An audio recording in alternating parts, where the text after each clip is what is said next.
Hi, welcome to my capstone project, the urgent need for a program to supplement pause. I'm re-recording it for y'all because I noticed with Screencast-O-Matic it cut off a lot of the slides and you couldn't see it. So my name is Marshall Portilla and I'm going to speak to you about a need for there to be a program that donates puppies through breeders in the service dog industry when it comes to the Paws Act.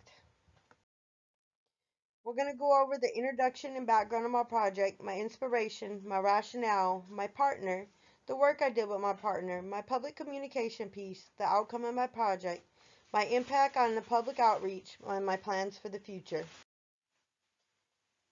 So there's a lot of disabled people in the United States of America and all around the world, and a lot of them need service animals and may or may not have them. Most impacted are U.S. veterans. Currently, the PAWS Act now covers a grant program through the Veterans Association that provides payment to military veterans for their service dog training through Pacific trainers that are chosen by the VA that are paired with them, and also pays for some of the veterinary care and medication the animals may need. But it doesn't cover the cost of the dog itself. It also doesn't cover things like food and collars and toys and just common things you may use for your puppy. Breeders can donate their surplus puppies to supplement this thing and use tax deductions to actually make more profit than if they were to sell those older puppies at a discounted rate in the future. My inspiration for this project is a brain injury I had when I was a child that resulted in a coma. Afterwards, I ended up with multiple different disabilities over the years in a 4-year hospital stay.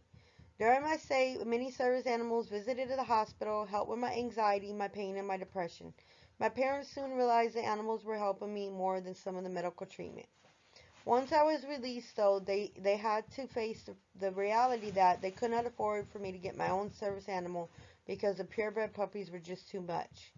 Many veterans on a fixed income receiving SSI or disability face that same issue, and they often end up adopting animals from adoption agencies that tend to be 1 to 2 years of age and have various histories, some good and some bad. Once sent to the training facility, some of these dogs are able to be trained and others just end up being pets, and the veterans are still left out in the wind. My rationale is that a lot of the U.S. veterans are suffering from physical and mental impacts from war.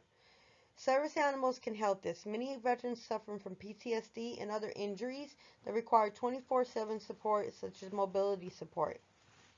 They can lead a more independent life if they have these service animals. Veterans who utilize service dogs report lower levels of depression and anxiety, fewer hospitalizations, and a reduction in medical and psychiatric costs to the government itself. So service animals not only benefiting the veteran, but can also benefit the costs that the government is having to pay for so much mental and psychiatric disorders.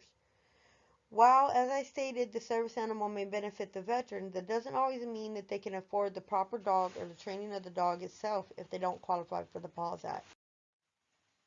So I partnered with a local Florida commercial breeder, also that breeds in Alabama, named Tasha. Because of her LLC and insurance reasons, she requested to remain private and restricted from most photos. We worked together for 6 months to formulate a plan where veterans could benefit from a breeder's surplus puppies. She taught me how to run a breeding business. We did a long survey determining the benefits of donating the surplus puppies. We determined what their daily care would cost and the cost per litter. We determined that usually she would have an average of 2 extra puppies that would be there for over their 8 weeks of age, and usually were sold by 14 weeks of age. She stated that it usually cost her about an extra $360 per puppy to care for those dogs if they had no medical issues. While the older puppies would lose 50% of their value when sold, Tasha was losing a large amount of money. Most of her dogs were selling from 7 to 10,000 apiece, meaning she was ending up selling them for about 3,500.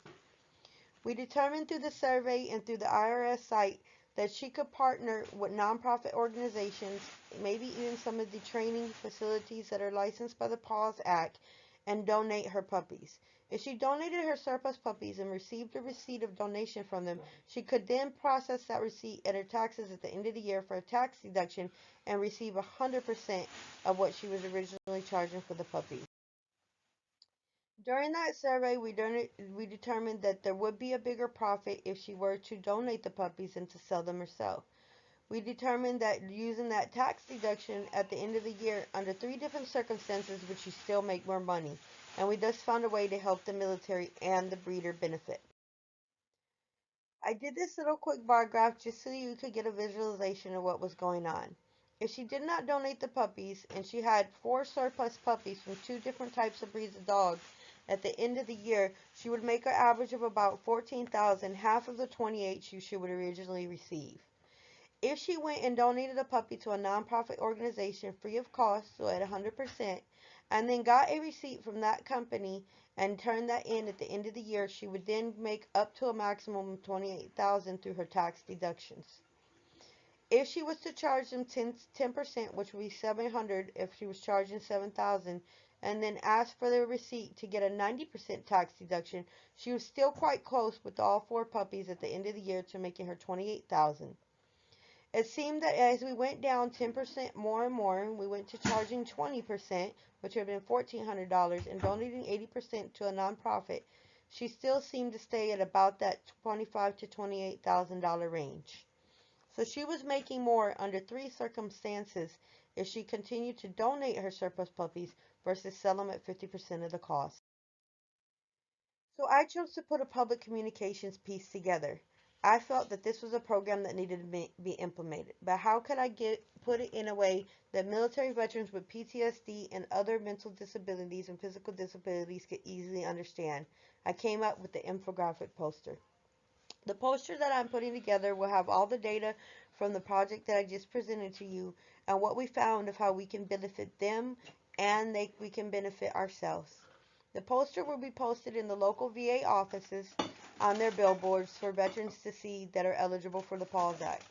It will be posted at other homeless shelters where many veterans tend to frequent or have been at before, and it will also have recommendations for ways to help them get shelter if they chose to go through the PAWS Act and receive a service animal and service animal grant. I was also going to post the infographic that way I could reach at least 200 veterans at veteran support groups such as AA and NA for alcoholics and other depression and anxiety support groups and veteran support group for veteran families. It will contain my research and the contact information for the PAWS representative that supplements the grants to the veterans at their local Florida and Alabama VA offices. In the future, once my own breeding business is open, it will contain the contact for my breeding business and a way to get on the donation wait list, in hopes that other breeders will also join me and we'll be able to expand on this process outside of Florida and Alabama. The outcome of my project is that I proved that there is a need for a program to supplement the cost of the purchase of the dog. I learned how to run a successful breeding business and how many puppies I would probably have per litter to donate. I learned how to file my taxes at the end of the year and process all my financials for a breeding business and learn how to get my money back for my surplus puppies. I saw the need for selling my surplus puppies and saw the need for puppy donations to the military and paws. And I now took the first step in implementing this program by getting an EIN and looking for local breeders that were willing to offer breeding rights for the three breeds I chose. I chose giant schnauzers, Neapolitan mastiffs, and cane corsals, which were recommended by my partner Tasha because she said they are a needed dog in this area and much requested. My impact for the public is that veterans will soon get the knowledge of a way to use the PAWS Act more efficiently and to be able to get purebred puppies that can be trained from the very beginning up.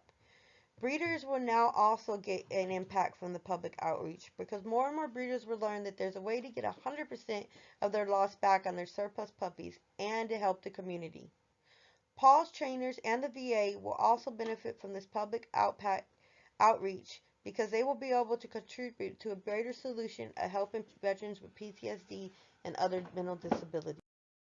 My plans for the future are to continue to open the breeding business, which is now licensed as Gentle Beast, to purchase the puppies, which I have gotten guaranteed breeding rights for two of them from local breeders, and to supplement my business to provide free purebred mastiffs, giant schnauzers, and cane corsals to the military in Alabama and Florida for free. That way they can have giant animals that can put the necessary pressure to their bodies during PTSD attacks and help them with mobility issues. Thank y'all for listening to what my capstone project was about, and I hope to see some of y'all in the future. Here are some of the resources for my